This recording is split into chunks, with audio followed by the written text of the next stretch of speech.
Hey folks, so today I wanted to cover how I select tools and frameworks for my projects. Now, before we get started, I want to lay down a couple of points here. The first point, and this is going to kind of color the way that we talk about this, is that this isn't for play projects, right? This isn't just for I sit down at my computer and decide I want to just start coding. This is for professional projects, meaning that I'm not the only stakeholder. There is some sort of timeline or deadline, and there's potentially a team. The second point is that this has very, very little to do with the technical. And the reason for this is because when I look back at all of the selections I've made for different projects, both, good and bad selections, I realized that a lot of what led to either a good or bad decision was the analysis that occurred outside of the technical aspects of the framework itself. In fact, the more time I spent just obsessing over the features and the source of a framework, the more likely I was to make a bad decision because I was focusing on what I consider the wrong things. Not necessarily the wrong things, but less important and less impactful on how well a framework's going to suit your needs. So let's go ahead and get started. The first thing to look for, and by the way, there's going to be 5 points. In fact, let me just set that 5 points. 5 ways to analyze so I can speak here. So the very first one is familiarity and experience. I'll leave this up here for you guys. So how familiar and experienced am I with a framework? Now, if you're fortunate enough and you have experience with a framework, this is going to give you a huge leg up, and that's why obvious experience is paid for. But look, folks, this is the most important step. The most important. Let's go ahead and underline this guy. Let's make it green so that we get this here. Because if you knock this point off, if you have familiarity and experience with the framework, you look at your project and you can see that it's going to hit all of the points of this project with flying colors. Guess what? Stop here. Do us all a favor, do yourself a favor, and use this framework. There's no reason to go and pick up something shiny if the point here is to get stuff done. Now, beyond this whole side of things that probably seems cliche and obvious that experienced developers still fall prey to, the process of building will speed up based on how familiar and experienced you are. If you know this framework like the back of your hand, I really want you to consider all of the nights of internet documentation deep diving that you're going to save yourself by going with something you know. And think how much faster you're going to meet your timeline. So, yes, I kind of touched on this, but at this point, someone's going to ask me, well, what if I don't know any frameworks, right? Okay, well, this is why experience is heavily paid for, because when you have direct experience with a framework, you get to skip that long, arduous process of having to learn just to start building. You're able to jumpstart exponentially if you know this. So, good, we got this. But there's another little differentiation here I want to make when I say familiarity and experience. I don't mean that you have read a Hacker News article or that you've gone through a marketing landing page, all right? I mean you've built real stuff with it, real things with it, right? You've been in the trenches with this framework and you've seen real shit with it, right? Because if you've crushed bugs, if you've peeled through Git issues and you've dealt with the GitHub author's snarky, it's just you responses, you have a superpower to attack this project that a lot of inexperienced developers aren't going to have. So why do we so easily shy away from that? I don't know. That's why I want to bring this up here and underline it, because it's something that I find very amusing, that a lot of developers get into new projects and their first response is, well, what new and shiny and unproven framework can I use for this project? Okay, so look, I know technology moves fast, and we should always be learning the new things if we want to stay ahead in our field. But to finish this project, whichever project you're on, do you really need to learn this? Is that a part of it? Is that a part of what's needed to deliver this to your stakeholders? Probably not, unless you've overpromised and said you'll build it with a particular framework, or maybe there's a team vying for this new type of thing. But choosing the shiniest, newest framework is not a requirement. Getting it done is the requirement.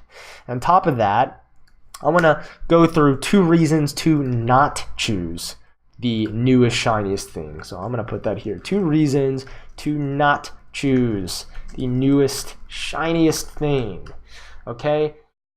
Look, I feel like this gets lost because we put in code, and especially if you're the one who's pushed it, it's easy to see all updates as improvements, but that's just not the case, right? So this is the first point of 2 reasons not to update. Not all updates are improvements. Some are just change, right? So my favorite when this happens is some framework team decides they believe in an entirely new architectural paradigm and rewrites the entire underlying foundation of a framework. The new version is completely incompatible with the old versions. They claim it's scalable and it's like 10 milliseconds faster, but then you start digging around and looking for instances of this, hopefully, right? And you realize that you can't find a real case or company for which these claims are true. But what is clear is that you'd have to rewrite a portion of your application. The docs are basically non-existent, and all of the underlying terminology is different. So that's the first reason. The second reason is something I like to call update purgatory. And this is where teams become so obsessed, or maybe it becomes a habit, with using the latest version of X that they're in a perpetual state of updating, right? And so what happens here is, they update the framework, right? Because we got to stay up to date with version 6.1.3.0 whatever. They fix all the breaking changes that have occurred, right? And this should sound familiar. And then they do A and B for all their other tools. And then at this point, it's been so long that they have to do A and C again. Now, obviously, I'm being a little extreme here, and this, isn't a fallacy that is committed often, but the process is tempting, and it makes you feel a little bit behind when you're constantly seeing these different frameworks change. And the worst part about this is when this type of process right here becomes recognized as progress, right? In the application, when you start in your project management checking off these updates to the frameworks as progress towards a timeline, when in reality, if you think about it, nothing's really changed. Yeah, you can say, but the update said that it goes 10 milliseconds faster. Okay, that's great. But look, your stakeholders, your team, your psychology is going to be better and have more progress if you actually build the application, not just update the tool chain. All right, so the point in case of this first one here, right, of familiarity and experience is to leverage it. If you have experience, don't be so quick to throw it away just so you can try something new. And I know this seems cliche and very familiar to some, but we're all guilty of it. I'm guilty of it. It's even for those of us that are painfully aware of it, it's just fun to sometimes pick up something new, but it's not required to build your project. Okay, so if that's the most important, the second most important thing is documentation and community knowledge. Now, if someone builds a framework or some team builds a framework and they push it up to a repository and it goes up on Hacker News and there's no documentation, zero community knowledge, is it a framework? Maybe. It's code and it's up there and you can use it, but it's not a very useful one in my opinion. But Cole, I'm a damn Jedi and use the source. Okay, well that's great. I know there's a lot of people that take pride in not touching documentation. But look, for those of us trying to tackle something professional, I'm picking a framework because I need to save time and not peel through source code, right? So let's put that. I don't want to use the source. That is something that I sometimes get flack for, but I don't want to use the source, right? I don't want to painfully figure out how a framework works through constant experimentation and iteration, because you know what? I have to do that already with well-documented frameworks and with the project I'm building. So why would I want to add to my already ever-expanding workload here? Oh, and you know, that weird bug that you get, weird bug at 2 a.m., right? Well, you're going to be thankful you picked a well-documented framework or you know, one with a huge sprawling base of community knowledge when you either, you know,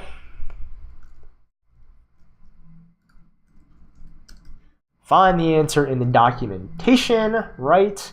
Or you head over to Stack Overflow and OB1098264 knows the answer, right? And you save yourself hours, if not days, and definitely hair on your head. For those of you that get a kick out of, you know, not touching docs, who think Stack Overflow is poison. Okay, anyhow, how do you identify if a framework has good documentation and community support? Well, you have to do some research. So there's a couple things I want to point out here that you can do. The first one is to get the project in your mind, like really analyze the project. Analyze the project first, not all the shiny frameworks, and then go through the documentation with what it needs. If you've thought through it, if you've seen some mock-ups, if you've talked to your stakeholders in your team, you've probably identified a few edge case areas, tricky parts, right? Stuff that you're like, oh, this is gonna take some time. See if anything in the docs points to those. Outline your project's needs and and see if the framework's docs have any sort of way to do it. But don't do this too deeply, right? We're still at the very beginning of the phase. If you're here, you've probably decided that you're not familiar or experienced enough with the framework that's going to help, so we're selecting from an array. So you want to do this to an extent, but not too much, because we're going to do it more later if this one passes some more tests. Okay, so that's the first one here. The next thing is to take hard topics from the documentation and Google them. So when you go through any framework, generally down deep into the nested sidebars of whatever documentation website thing generator that they're using, there will be really weird edge cases and terminology that just probably don't make sense, and you're not sure if you're ever going to use. But you know what? This is a good test. Take some of those topics, take them to Google, and see if they're discussed about. See if you can find anything on them. This is a really good water quality test to see just how deeply the community has responded to certain areas that are ambiguous. Okay, so the next one is to, hopefully they have a GitHub, but check out its GitHub repository issues, right? Go through the issues, go through the commit history, see the activity, and look for improvements from the author. This is a good way to see if this is alive, if they're going to respond, and if there's people interested in making it better. Speaking of community support around actually building it, that brings us to the next point, which is to look for cohesive direction and community support. So a lot of the open source frameworks that you can select from have multiple organizations behind them. And often, behind the scenes, they're battling over the direction of the framework. Well, if that's really heated and really off the wall, if there's a lot of key players that are like, no, it should be like A, no, it should be like B, it's not going to be a fabulous thing for your development. Now, it doesn't always mess it up, and sometimes better things come from those conflicts, but you can get a good idea if those conflicts are going to be productive or counterproductive if you just take some time to peel through the history behind the project itself. Okay, and the last one, and this is very, very, very important. I wouldn't say it's the most important, but is compatibility with other tools that you might be considering, right? if there's a particular service that you may have to use, right, that's outside of the project itself but still required, you want to make sure that there is a nice, clear path on how to get there, or at least the path that you can actually navigate and get through to the end, right? Don't just look at the tool itself. Look at it in context of the other tools that you're considering, right? Okay, but please, whatever you do, when I say look for documentation and community support, do not, whatever you do, just base it off any of these four: the marketing page, Hacker News upvotes, Reddit upvotes, or GitHub stars. Do not, I mean, look, this is a good indicator, but you know how it is. A framework goes up, it gets a couple of good upvotes, tweets, or Facebook shares. People see that it's got 100 stars, so they just start it so they can use it for later. So just be wary of that metric. Okay, so let's move on to the third point. Well, first let's take a look back at this one, right? Documentation and community knowledge. You want to have a lot of it. You want to have just deep amounts of it to save you time and sanity. Okay, so the third point. Third point is usage levels. Okay. If it's past number 1 and number 2, you probably have a good feel for this one now. But how many people are using this? And not just using it, but using it in context of something serious, right? How many big projects have been built with this? How many big companies use this? No matter how well documented a framework is, and no matter how endearing its mascot or its logo is, if no one's tackled any major venture with it, just step back and ask yourself, seriously, do you want to be the one to put this framework to the test? Do you? Or, do you just want to finish your project, right, with the framework that you know can handle what you need it to handle and have proof of that? There's nothing wrong with being the trailblazer of an untested framework, and that can be very rewarding, but I'm just trying to point out that it's not required to build your project, more than likely. Maybe I just build boring software, but that's never been the case for me. Generally, when I've chosen something that's very unused, it's because I'm very excited and just make the decision. Okay, so finally, we have looked at the usage. A lot of people use it. It's very well documented, a lot of community support around it. Maybe you even have some familiarity around it beyond just Hacker News, marketing page, Reddit page, etc. Now we need to actually look at its functionality. That brings us to the fourth point here, the functionality. This is where you need to really deep dive and see if it does what you need it to do. Now this is very much like step 2 and definitely crosses over with it. But in step 2, like I said, it was a very general water quality test, right? You didn't want to go too far, but you wanted to see that it was there. At this point, you really need to look at the core functionality of your application. I'm going to write that here.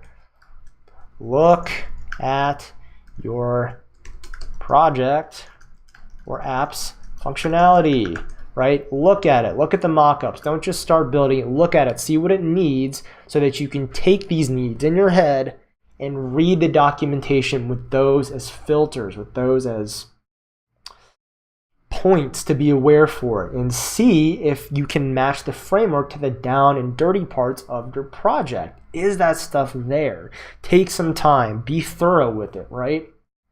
So how? Well, this is just basically an extended version of 2, right? Go through all of these different things, but go through them with depth. And the next part of this isn't to just go through the text itself, but it's to take some time to build with it and validate it. Now, this becomes kind of difficult if you have to make this decision right now. So generally in this process, you have a planning phase. And what I will do is I will have gotten to this step and I'll have said, okay, you know what, this framework's a good candidate. I want to take a deeper look at it. So I'm going to try and build something simple with it. Let's just get a feel for it, see how smooth that process is, and see if I can see what some of these edge cases are and what that time looks like. Now, like I said, if you got to make the decision right now, It's a little bit tricky, but this is why we take time outside of our projects to experiment with lots of other different things. So this is the deep validation that this can do what you need it to do. This framework can do what you need it to do. Now, for those of you thinking, this sounds like a lot of work, okay, I'm going to drive this home again. Yeah, it's a good amount, but it's less work than building the foundation of your project on something very rocky and unsolid and being stuck there and being forced to write hack after hack after hack just to make progress and accruing so much technical debt that you don't even know what to do with it. Okay, and there's also, this is a small one, there's also the opportunity cost of having been able to learn a more appropriate framework, right? Okay, so let's go ahead and move on to our fifth point for review for this one. Functionality. Don't just, at this point, you want to make sure that it can do the specific nuances of what your project needs. You want to take some time to build with it and validate it and get your chops up to at least beginner level so that you can make a more educated decision. Okay, so number five. Number five is one that I think gets put a little too high in the chain sometime because it's important, but it's control versus convenience.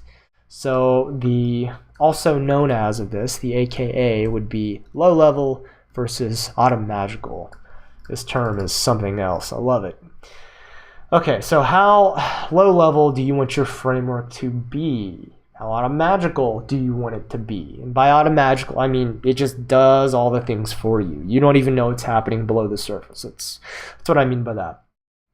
On one hand, right, automagical here can potentially save you ages because you don't have to reinvent the wheel or wheels or cars or all the things, right? But on the other hand, automagical can turn into a never-ending nightmare when you're trying to do something outside of its little picturesque world. A lot of these automagical frameworks get really touchy, they get really offended. The community itself will be like, that's not how you do it, you're doing it wrong, right?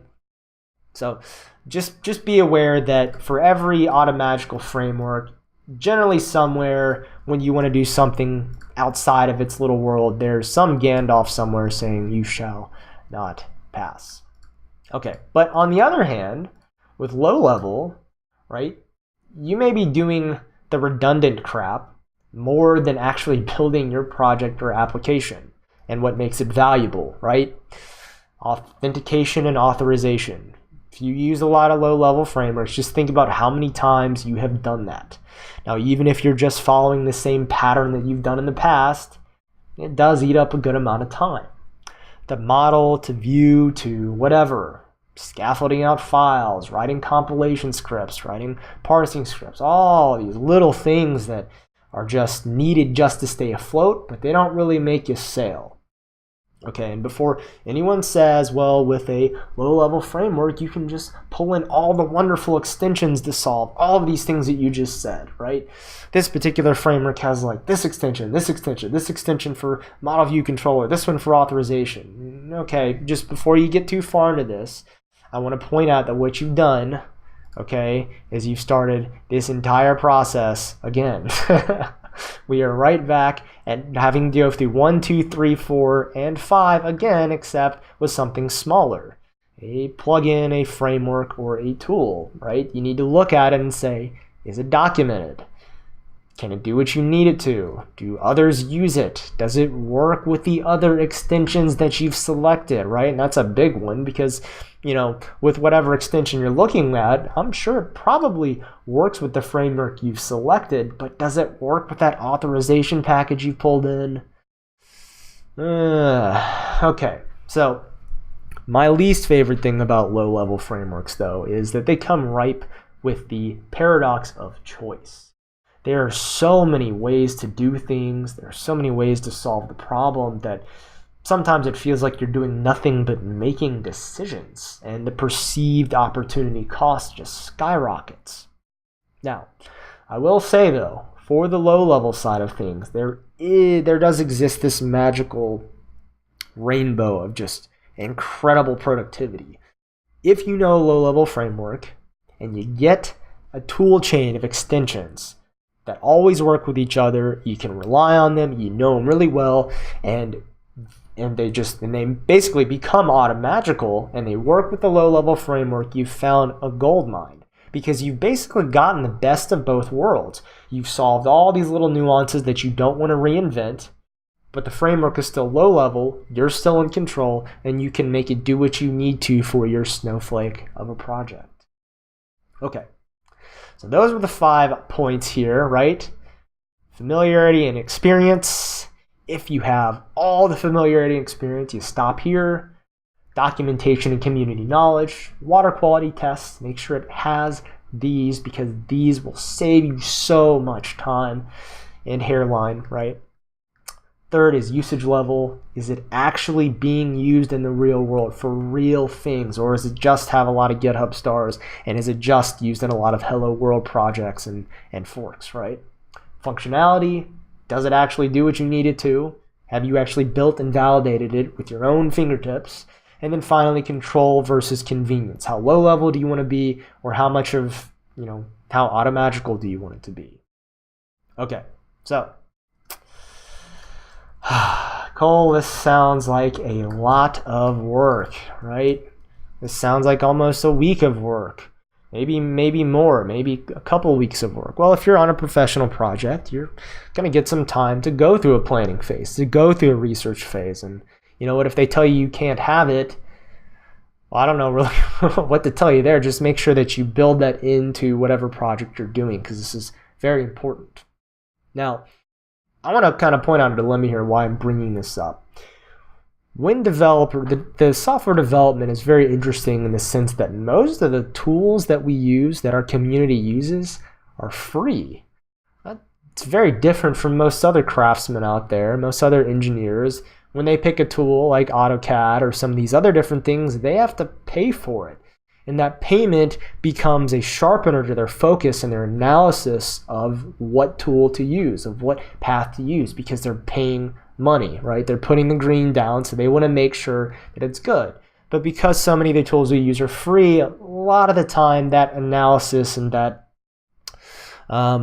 careful focus just kind of goes out the window. So I want to really, really drive this home. When you are picking a tool, you are still paying. You're still paying. You're paying with your time, probably with your hairline, probably with your stress and your psychology. And that's all worth something. You are paying. So if you're paying, when you're choosing these tools, take the time to analyze as if. All right, that's all I've got for today. If you have any comments, be sure to leave them, and I'll get back to you as soon as possible. Thanks.